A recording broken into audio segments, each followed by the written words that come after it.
राहुल सुनते नहीं मम्मी की, बहन की। अब ये तो सोनिया जी से पूछिए नहीं, या आप प्रियंका के सलाहकार भी प्रियंका रहे, जी से करीबी भी रहे। पूछिए। नहीं, आप प्रियंका के सलाहकार रहे, करीबी नहीं, रहे। मुझे तो इतना मालूम है प्रियंका जी राहुल गांधी की बात मानती हैं। हम्म। अब राहुल गांधी प्रियंका जी की बात मानते हैं ये मुझे नहीं पता। ये नहीं पता। हाँ, प्रियंका गांधी बहुत ही ज़्यादा उनके प्रति डिवोटी हैं, हम्म। या मैं कहूँ कि उनके प्रति सरेंडर हैं। तो कांग्रेस को आगे कौन बढ़ा सकता है, राहुल या प्रियंका? मुझे लगता है कांग्रेस अब इतने पीछे चली गई है कि कौन आगे बढ़ा पाएगा।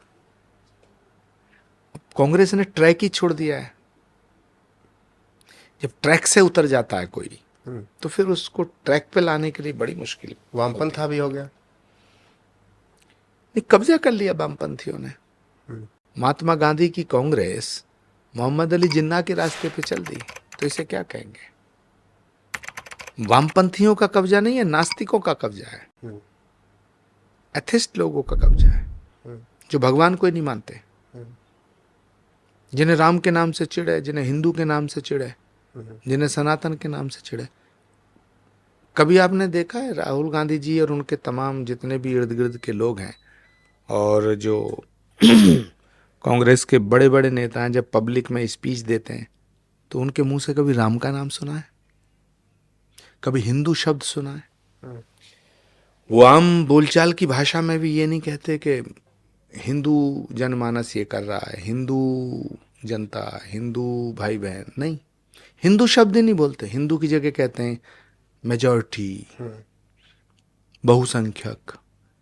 हिंदू शब्द को उच्चारित करना ही नहीं चाहते, नफरत है। इतना चिढ़ते हैं हिंदू शब्द से। नफरत है। मोहब्बत है क्या? आप हिंदू शब्द नहीं बोलना चाहते हैं।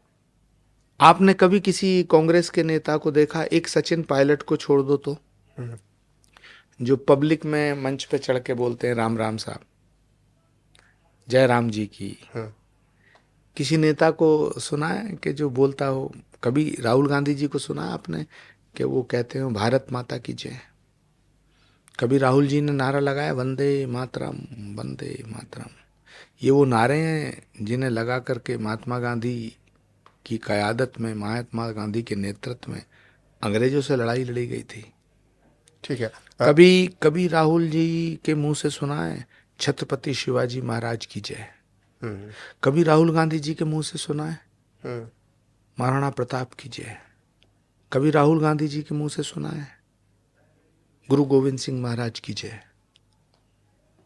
कभी राहुल जी के मुंह से सुना है योगीराज भगवान श्री कृष्ण की जय? कभी राहुल जी के मुंह से सुना है मर्यादा पुरुषोत्तम भगवान श्री राम की जय? कभी राहुल जी के मुंह से सुना है गंगा माता की जय, गौ माता की जय? तो सवाल इस बात का है कि आप इस देश की राजनीति को कहां ले जाना चाहते हैं? क्या भारत की संस्कृति, भारत की सभ्यता, भारत के संस्कारों को मिटाना कांग्रेस का लक्ष्य है? तो माफ करना, ऐसी कांग्रेस आपको मुबारक हो। ये वो कांग्रेस नहीं है जिसकी स्थापना देश के लिए हुई थी। ये वो कांग्रेस है, ये अब वो कांग्रेस बन गई है जो भारतीय संस्कृति सभ्यता से दूर निकल गई है। ठीक। सनातन को मिटाना इनका ख्वाब है।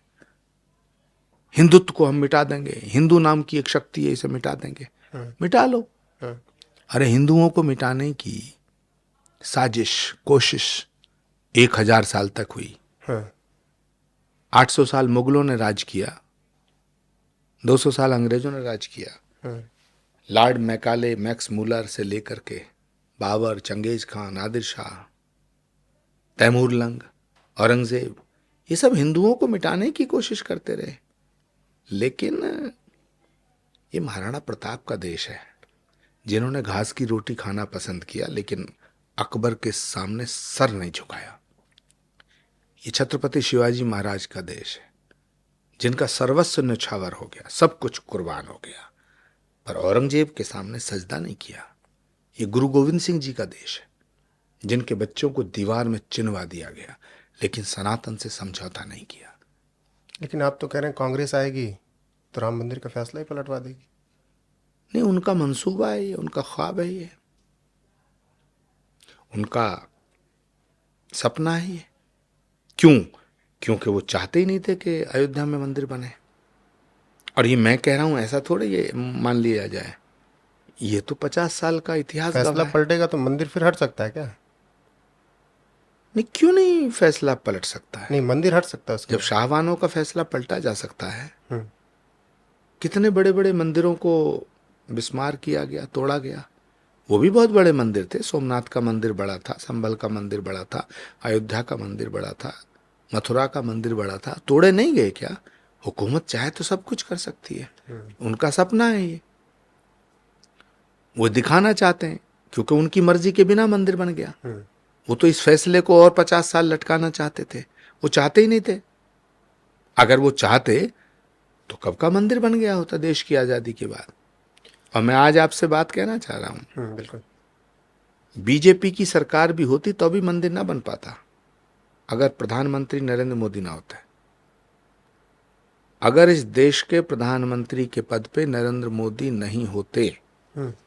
तो राम मंदिर का फैसला नहीं हो पाता। कैसे? और अगर राम मंदिर का फैसला हो जाता तो एग्जीक्यूट नहीं हो पाता। कैसे? ये तो सवालिया है, निशान है। अभी सुप्रीम कोर्ट ने एक आदेश दिया था कि दिल्ली सरकार में जितने अधिकारी हैं उनकी ट्रांसफर पोस्टिंग दिल्ली सरकार करेगी। 5 हम्म। जजों का फैसला था, हाँ। बदल दिया सरकार ने। हम्म। मोदी सरकार ने बदला है। और शाहबानों का फैसला राजीव। राजीव गांधी सरकार, कांग्रेस सरकार ने बदला। तो जब शाहबानों केस में फैसला बदला जा सकता है तो राम मंदिर का फैसला नहीं बदला जा सकता। हाँ। पूछिए ना राहुल गांधी जी से, अगर वो कह दें कि, कहिए उनसे, सवाल करिए कि क्या आपकी सरकार आ गई तो आप राम मंदिर के फैसले को नहीं बदलेंगे। पूछिए उनसे कि अगर आपकी सरकार आई तो आप धारा 370 को दोबारा लागू नहीं करेंगे। नहीं, उनकी तरफ से तो कई बयान नेताओं की तरफ से आ ही रहे हैं, 370 हटा देंगे, फिर से बहाल कर तो देंगे। फिर मेरे कहने की गुंजाइश कहाँ बची है? फिर तो स्वतः सिद्ध है। चलिए, मैं कांग्रेस। वही तो कह रहा हूं जो उनके दिल में है, जो उनके ख्याल में है। ठीक है, कांग्रेस से जुड़ा आखिरी सवाल, जो आपके दिल में था, जिस कांग्रेस ने आपको चुनाव लड़वाया लोकसभा का, आप उसी के पार्टी अध्यक्ष का जब चुनाव हो रहा है तब खड़गे जी के आप खिलाफ थे कि नहीं होने चाहिए, क्योंकि रीढ़ की हड्डी नहीं उनके पास? नहीं, मैं तो दिग्विजय सिंह जी के पक्ष में था। नहीं, ठीक है, पक्ष में थे, रीढ़ की हड्डी नहीं है खड़गे जी के पास। नहीं, रीढ़ की हड्डी होती तो वो ये थोड़ी कहते कि मैं हाईकमान से पूछूंगा। हाईकमान तो आप ही हैं। हम्म। अगर उनमें रीढ़ की हड्डी होती तो अशोक गहलोत को तो हटा दिया गया होता। हम्म। जितनी बेइज्जती खड़गे जी की, अजय माकन जी की, अशोक गहलोत जी ने की, हम्म। जब सोनिया जी अध्यक्ष थी तो खड़गे जी और अजय माकन जी ऑब्जर्वर बना के भेजे थे। अशोक गहलोत जी ने मिलने से मना कर दिया। तो मुख्यमंत्री को बर्खास्त कर देना चाहिए था। हम्म। फिर वो अध्यक्ष बन गए। और जितने लोग ये पार्टी छोड़ के गए हैं, चाहे उसमें गौरव बल्लभ हैं, चाहे उसमें संजय निरुपम हैं, चाहे राधिका खेरा हैं, इनसे पूछिए ना। मेरी बात पे यकीन मत करिए, इनसे सबसे पूछिए कि आपने खड़गे जी से इस बारे में बात की। हाँ। वो तो कहते हैं साहब मेरे हाथ में कुछ है ही नहीं।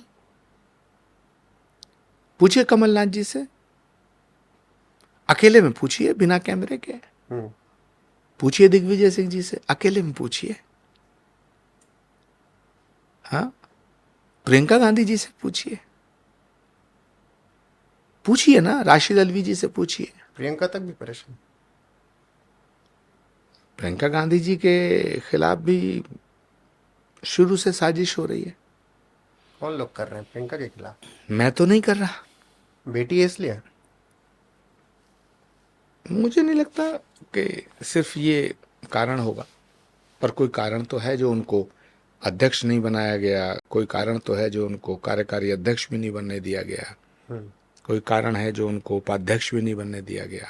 हम्म। कोई तो कारण है जो, प्रियंका गांधी जी का जब प्रेस रिलीज जारी हुआ तो उसके सामने लिखा गया Priyanka Gandhi general secretary without any portfolio. कोई तो कारण है जो उन्हें राज्यसभा में जाने से रोका गया। हम्म। कोई तो कारण है जो उन्हें रायबरेली से लड़ने से रोका गया। कोई तो कारण है। रायबरेली का जिक्र हो चुका है तो बात हो ही जाती है फिर। अमेठी छोड़ वायनाड गए, वायनाड से रायबरेली आए, तीनों घर बता रहे हैं। देखिए, लोकतंत्र में चुनाव लड़ने का सबको अधिकार है, कोई कहीं से लड़ो। हम्म। अमेठी छोड़ के वो रायबरेली से लड़ें या रावलपिंडी से लड़ें, ये तो उनका अधिकार है।